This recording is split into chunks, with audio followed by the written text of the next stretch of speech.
سلام سلام كمي تغنو كم تلمد ጽቡቕ ትህሉ ተስፋ ገብር ሕጂ ድማ ኣብዘን ቃላት ክወዘኩም እየ ኣብዘን ቃላት ብሓሳብ ኮይና ኢና ክንለማመድ ስለዚ ተስፋ ገብርካ ክርዳእኩም ማለት እዩ ከም ዝሪኦ ዘለኹም ክልተ ዓይነት ቃላት ክልተ ጌርየ ዘለኹ በዚ ወገን ዘሎ ቨርብስ እዮም በዚ ወገን ዘሎ ከዓ ናውን ንፅውዖም ማለት እዩ ሶ ንጀምር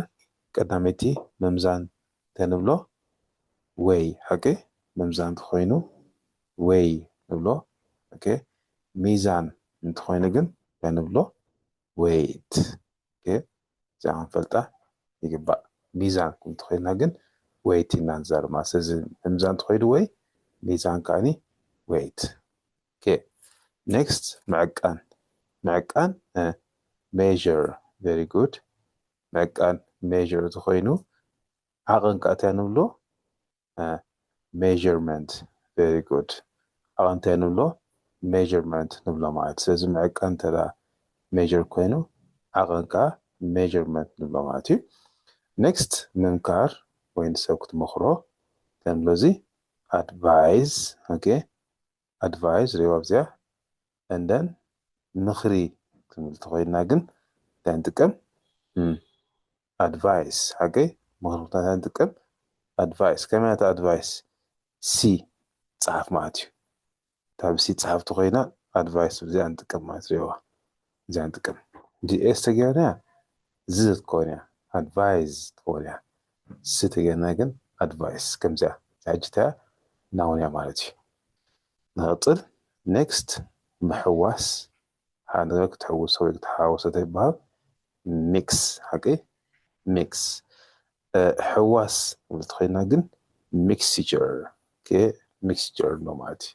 mixture ንብሎ እዚ ከዓ ሕዋስ ይበሃል ማለት ሪቦ next ምኽፋል ተኮይኑ pay ተራ ኮይና እዚኣ ኣውዶክስ ሰባንሽተ ኮይና ላ ሰብ ምኽፋል እንታይ ይበሃል pay ንብሎ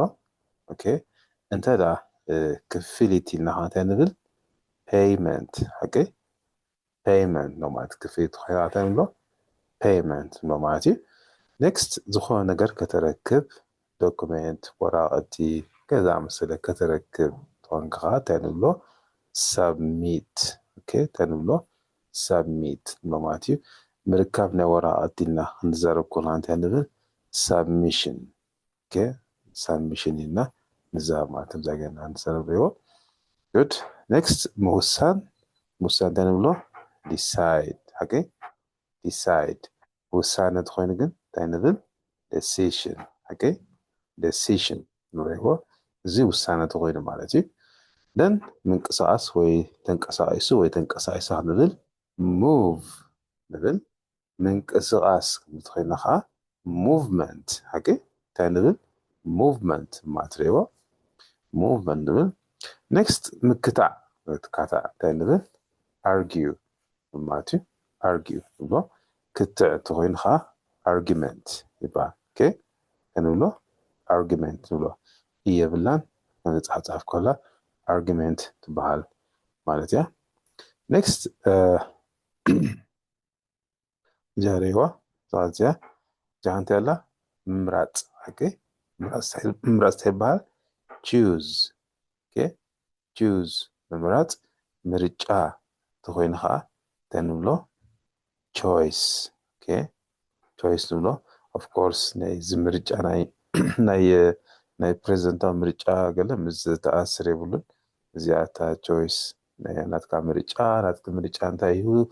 እንታይ ምርጫኹም ኣብዚ ጉዳይ እዚ ገለ ከምኡ ዓይነት ኣዛራርባ ንጥቀመላ ሶ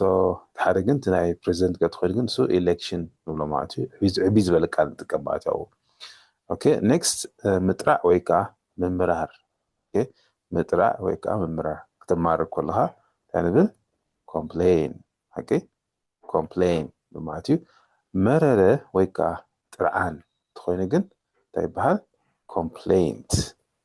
complaint እቲኻ ገረብካ ሕጂ complaint መረረ ወይ ከዓ ጥርዓን ማለት እዩ complaint እንኻ ምምራር ማለት እዩ next ምትራፍ ወይ ከዓ ምፍሻል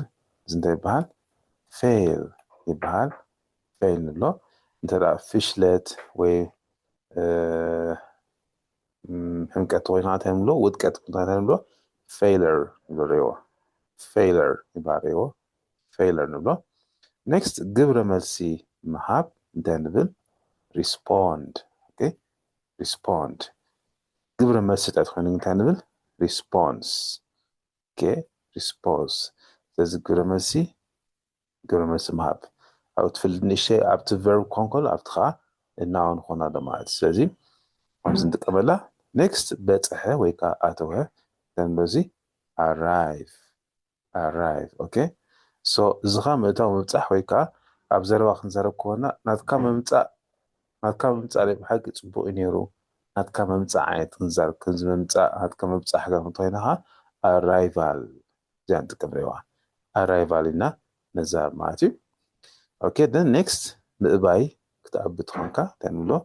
refuse okay refuse ንብሎ ኣብያ እንትኾና እንታይ ንብል refusal okay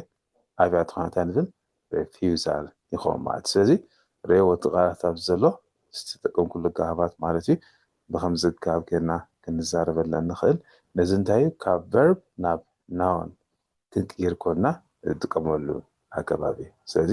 ተስፋ ገብር ካብዚኣ ጽቡቕ ትምህርቲ ከሲብኩም ክትኮኑ ኣብ ቀጻሊ ይራኸበና ጥዕሙ ባይ